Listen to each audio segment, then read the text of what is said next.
After the day's visible work and activities are over, the king can spend 4, 5, or even 6 hours alone in his study at night, surrounded by teleprinters, radio sets tuned into police or army frequencies, and other communication devices. He debriefs himself on the day and plans tomorrow's trip. Could you explain what you're doing with his maps, please?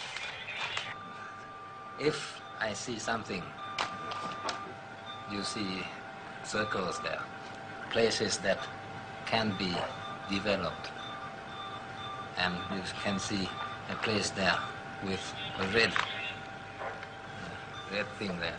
It's a kind of so for damming and for making a small reservoir.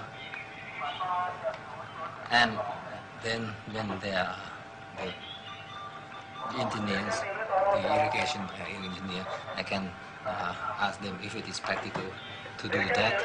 And sometimes they go and inspect the place and can have a survey on the spot. Why do you have all these radio sets everywhere, all these receivers, transmitters, telexes? What are they all for? Well, communication. I think that you should know that radio is for communication. I don't have television here.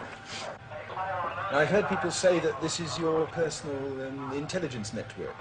I wouldn't say intelligence, but sometimes it is very useful.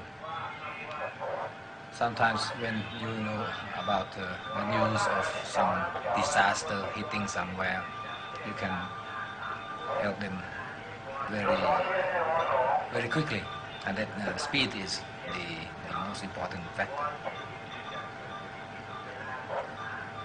So that I get the news by the telex or by the radio. Most of the what you hear here doesn't concern me. It's sometimes there is a murder somewhere.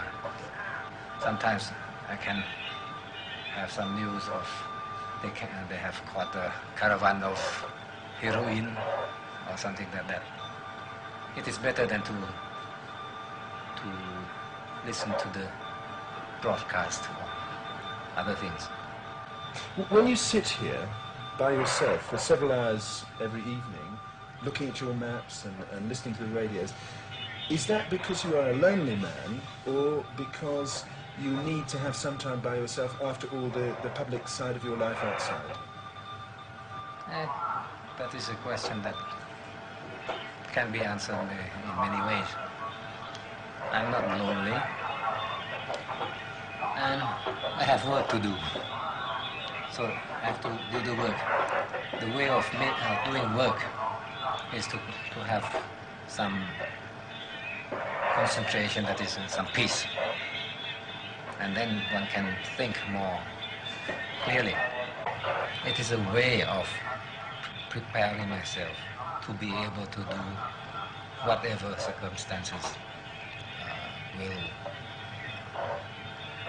have me to do.